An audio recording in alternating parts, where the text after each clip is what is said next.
Hi students, how are you? I hope each one among you are doing good and well. Welcome to Fundu Tutor. This is Rahmat Latif and today we are going to learn a new topic. So without wasting any time, let's get started. देखिए students, हमने अपने पिछले video में देखा कि living organisms के अंदर जो ग्रोथ होती है whether that is characteristic feature और डिफाइनिंग फीचर, और हम इस कंक्लूजन पे आ गए जो लिविंग ऑर्गेनिजम्स के अंदर ग्रोथ होती है दैट इज इंटरनल ग्रोथ, और वो डेफिनेटली डिफाइनिंग फीचर होगी रादर देन कैरेक्टरिस्टिक फीचर। और हमने ये भी देखा कि नॉन लिविंग ऑब्जेक्ट्स के अंदर जो ग्रोथ होती है जिसे हम लोग एक्सटर्नल ग्रोथ के नाम से जानते हैं, जो माउंटेन्स के अंदर होती है, सैंड माउंटेन्स के अंदर होती है, वो डेफिनेटली कैरेक्टरिस्टिक फीचर है। अब हमें आज के सेशन में देखना है जो रिप्रोडक्शन है, क्या ये कैरेक्टरिस्टिक फीचर है या फिर डिफाइनिंग फीचर है। तो मैं आपको पहले ही कह देती हूँ, रिप्रोडक्शन एक कैरेक्टरिस्टिक फीचर है लिविंग ऑर्गेनिजम्स का। अब हमें देखना है कौन से ऑर्गेनिजम्स ऐसे हैं जो रिप्रोड्यूस नहीं कर पाते हैं। ठीक है, चलिए देखते हैं।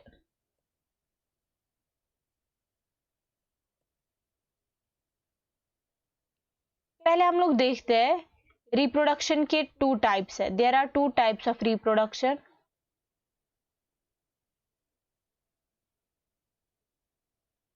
First one is asexual reproduction and second one is sexual reproduction. Asexual reproduction जो है इसके अंदर क्या होता है, खाली सिंगल पेरेंट इन्वॉल्व होता है। सेक्सुअल रिप्रोडक्शन के अंदर डेफिनेटली दो पेरेंट्स इन्वॉल्व होंगे। ठीक है, अब आप देखिए ये फोन है, ये सिंगल पेरेंट मान के चलते हैं। ठीक है, अगर ये सिंगल पेरेंट है तो इसके अंदर कौन सा रिप्रोडक्शन होगा, एसेक्सुअल या फिर सेक्सुअल। यहाँ पे क्लियरली मेंशन है एसेक्सुअल रिप्रोडक्शन के अंदर सिंगल ऑर्गेनिज्म इन्वॉल्व है, तो हम लोग मान के चलते हैं फोन के अंदर एसेक्सुअल रिप्रोडक्शन होता है। अब जब इसके अंदर एसेक्सुअल रिप्रोडक्शन होगा तो इसका जो ऑफस्प्रिंग होगा वो बिल्कुल इसी के जैसा होगा। लाइक मैं आपको दिखाती हूँ, ये मान के चलते हैं ये फोन का ऑफस्प्रिंग बन गया। ठीक है, आफ्टर एसेक्सुअल रिप्रोडक्शन। और जो ये है ऑफस्प्रिंग इसका, वो बिल्कुल सिमिलर होगा अपने पेरेंट के जैसा, क्योंकि वेरिएशन बहुत कम होगी, बहुत ही ज्यादा कम होगी, नेग्लिजिबल वी कैन से। तो अगर नेग्लिजिबल वेरिएशन होगी तो डेफिनेटली ऑर्गेनिज्म होगा more similar to their parent, क्योंकि पेरेंट एक ही है। There is only single parent in asexual reproduction. और अगर वहां पे सेक्सुअल रिप्रोडक्शन की बात करेंगे, सेक्सुअल रिप्रोडक्शन के अंदर क्या होगा, सेक्सुअल रिप्रोडक्शन के अंदर डेफिनेटली वेरिएशंस होंगी, क्योंकि वहां पे दो पेरेंट्स ऑलरेडी इन्वॉल्व है। ठीक है, अब देखते हैं। अब जैसा कि मैंने कहा, ऑर्गेनिज्म जो है एसेक्सुअली भी रिप्रोड्यूस कर सकता है, सेक्सुअली भी रिप्रोड्यूस कर सकता है। एसेक्सुअली वो ऑर्गेनिजम्स रिप्रोड्यूस करेंगे जो सिंगल सेल्ड होंगे, सिंपल प्लांट्स होंगे लाइक एल्गे, फंजाई या सिंपल एनिमल्स होंगे। ठीक है, जिनकी जो सिर्फ सिंगल सेल से बने होंगे। सेक्सुअल रिप्रोडक्शन के अंदर वो ऑर्गेनिजम्स आते हैं जो बहुत ही ज्यादा कॉम्प्लेक्स होंगे। ठीक है, कॉम्प्लेक्स ऑर्गेनिजम्स लाइक हम लोग मान के चलते हैं एनिमल्स, हायर प्लांट्स और ह्यूमन बींग्स। ठीक है, आई होप इट्स क्लियर। अब देखिए कुछ ऑर्गेनिजम्स होते हैं जिनके अंदर सिंगल पेरेंट इन्वॉल्व होता है, और वो कौन कौन है। लिजर्ड, यहाँ पे लिजर्ड की एग्जाम्पल दी गई है।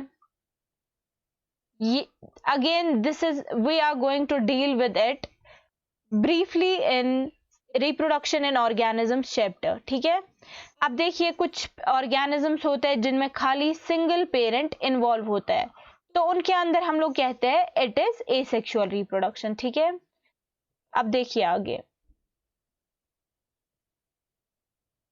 फंजाई। हमने most of the students here might know, जो फंजाई है इनके अंदर स्पोर्युलेशन होती है। मतलब क्या स्पोर्युलेशन होती है, मतलब फंजाई जो है ये स्प्रेड होता है easily due to the millions of asexual spores they produce.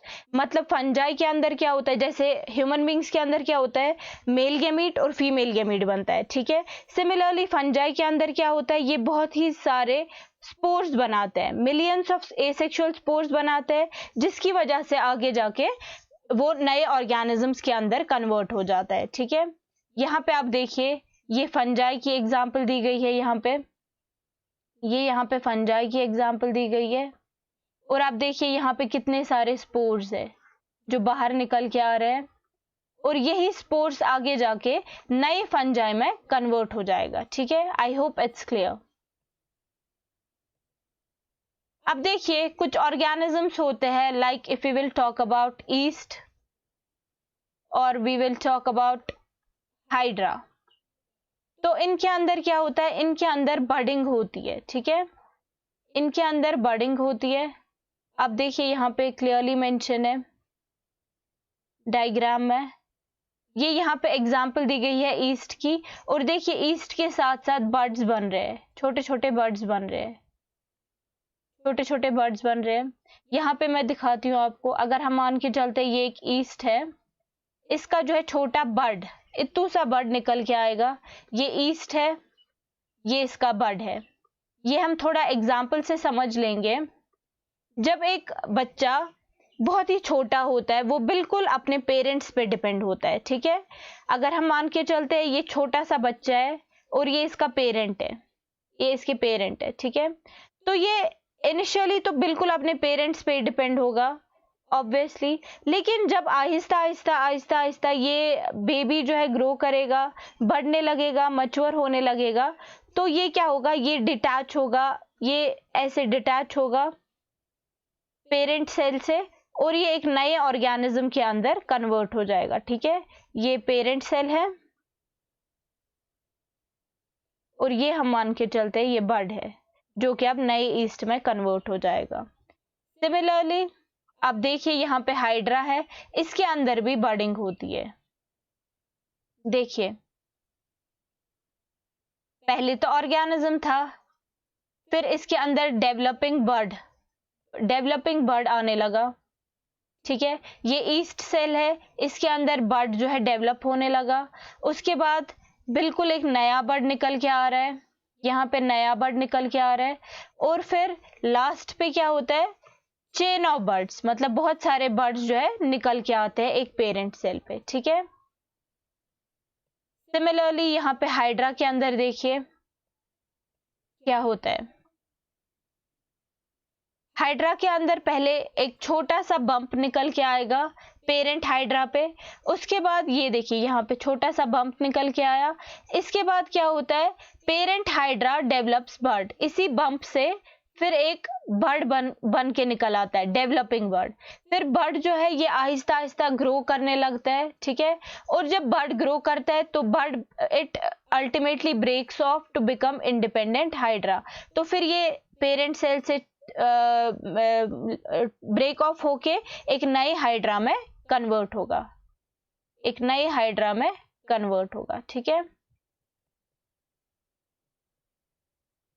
अब आप देखिए रीजेनरेशन, ये क्या कॉन्सेप्ट है रीजेनरेशन का।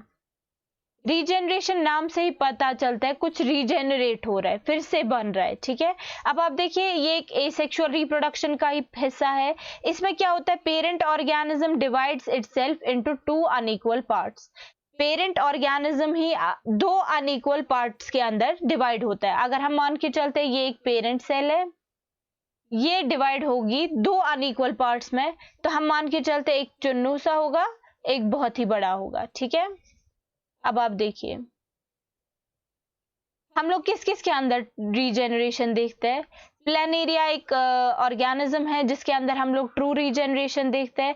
इसमें क्या होता है, इसमें जो फ्रेगमेंटेड ऑर्गेनिज्म है वो रीजेनरेट करता है इसका खोया हुआ पार्ट, और फिर एक नए ऑर्गेनिज्म के अंदर कन्वर्ट हो जाता है। देखिए ये एक प्लेनेरिया है, ये प्लेनेरिया है, इसका ब्रेक ऑफ हो गया, मतलब ये कुछ हो गया, कुछ ऑर्गेनिज्म के अंदर कुछ ऐसी चेंज आ गई कि ये जो है ये डिवाइड हो गया। ठीक है, अब देखिए ये इसका ऊपर वाला हिस्सा है, हेड वाला पार्ट, और ये लोअर पार्ट है। ठीक है, अब देखिए जो ये ऊपर वाला पार्ट है it slowly starts growing again, और फाइनली एक नए प्लान एरिया में ग्रो करता है।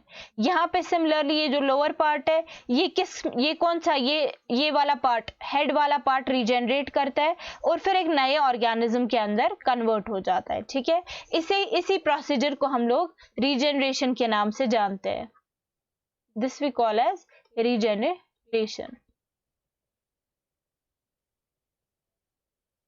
अब आप देखिए कुछ ऑर्गेनिजम्स होते हैं, like if we will talk about fungi, filamentous algae, protonema of mosses, ये सारे फ्रेगमेंटेशन की हेल्प से जो है ग्रो करते हैं। अब देखते हैं हम लोग फ्रेगमेंटेशन होता क्या है। बेसिकली फ्रेगमेंटेशन कुछ भी नहीं है, फ्रेगमेंटेशन को हम लोग ब्रेक डाउन भी कह सकते हैं। इसमें क्या होता है, इसमें ऑर्गेनिज्म जो है छोटे छोटे हिस्सों में बट जाता है और वो नए ऑर्गेनिज्म में कन्वर्ट हो जाता है। देखिए फ्रेगमेंटेशन क्या है, यहाँ पे एक ऑर्गेनिज्म है फुल फ्लेज्ड, इसने अंदर से न्यूक्लियस का डिवीजन किया, न्यूक्लियस इसका डिवाइड हो रहा है। ठीक है, इसके बाद इट स्टार्ट्स साइटोकाइनेसिस, साइटोप्लाज्म का डिवीजन, और फाइनली दो ऑर्गेनिजम्स के अंदर कन्वर्ट हो गया। ठीक है, पहले पेरेंट सेल था, फिर न्यूक्लियस का डिवीजन हो गया, फिर साइटोप्लाज्म का डिवीजन हो गया, उसके बाद नए ऑर्गेनिज्म, दो ऑर्गेनिजम्स में ही कन्वर्ट हो गया। अब देखिए अगर हम लोग यूनिसेल्यूलर ऑर्गेनिजम्स, ये किन के अंदर होता है, ये यूनिसेल्यूलर ऑर्गेनिजम्स के अंदर होता है। Like if we will talk about algae, amoeba, इनका क्या होता है, इनका रिप्रोडक्शन होता है सिमिलर पैटर्न का। अगर हम लोग मान के चलते हैं इनके अंदर ग्रोथ हो रही है, तो similarly at the same time इनके अंदर क्या हो रही होती है, रिप्रोडक्शन भी। लाइक देखिए ये अभी ऑर्गेनिज्म एक था, इसके अंदर थोड़ी बहुत ग्रोथ होनी शुरू हो गई, लेकिन ग्रोथ के साथ साथ ही आप देखेंगे इसके अंदर फिर साइटोकाइनेसिस होता है और ये नए ऑर्गेनिज्म के अंदर कन्वर्ट हो जाता है। तो आपको नहीं लगता यहाँ पे ग्रोथ के साथ साथ जो है रिप्रोडक्शन भी हो रहा है? जैसा कि मैंने प्रीवियस सेशन में कहा था, एसेक्सुअल रिप्रोडक्शन के अंदर क्या होता है, ऑर्गेनिज्म जो है वो एक तो ग्रोथ भी कर रहा होता है और साथ ही साथ उसके अंदर क्या हो रही होती है, रिप्रोडक्शन भी। लेकिन अगर हम लोग मल्टी सेल्यूलर ऑर्गेनिजम्स की बात करें, हमारे अंदर क्या होता है, हमारे अंदर ग्रोथ और reproduction, they are two different events taking place inside our body.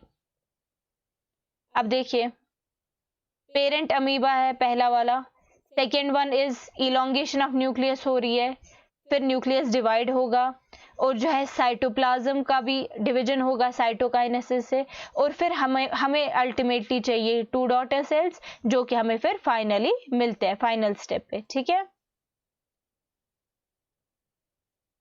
अब देखिए बहुत सारे, अब हमें देखना है रिप्रोडक्शन कहाँ पे होता नहीं है, इसे हम लोग क्यों कहते हैं it is characteristic feature rather than defining feature. अब देखिए बहुत सारे ऑर्गेनिजम्स है जो रिप्रोड्यूस नहीं करते। If we will talk about mules, sterile worker bees, infertile human couples, ये रिप्रोड्यूस नहीं कर पाते हैं। ठीक है, तो क्या हम इनसे जिंदा होने का हक छीन ले? मतलब हम लोग ये कह सकते हैं कि ये जिंदा नहीं है क्योंकि ये रिप्रोडक्शन नहीं कर रहा है तो ये जिंदा ऑर्गेनिजम्स नहीं है, दे आर नॉट लिविंग? नहीं, बिल्कुल भी ऐसा नहीं है। क्यों? क्योंकि हम लोग ने पहले ही कहा रिप्रोडक्शन जो है ये कैरेक्टरिस्टिक फीचर है।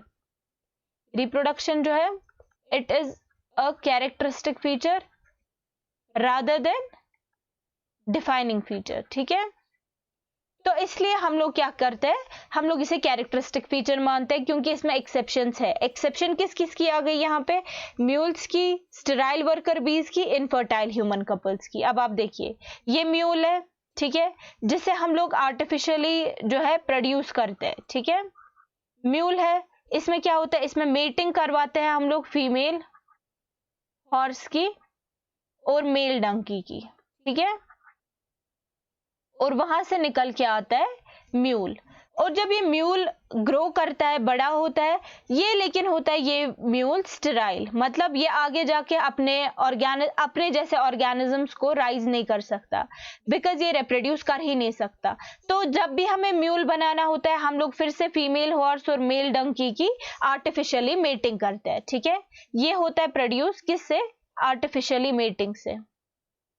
जब हम आर्टिफिशियल मीटिंग कराते हैं इन दोनों की, तब जाके म्यूल जो है वो पैदा होता है। ठीक है, अब आप देखिए स्टेराइल वर्कर बीज है, कुछ बीज होती है जो स्टेराइल होती है। ठीक है,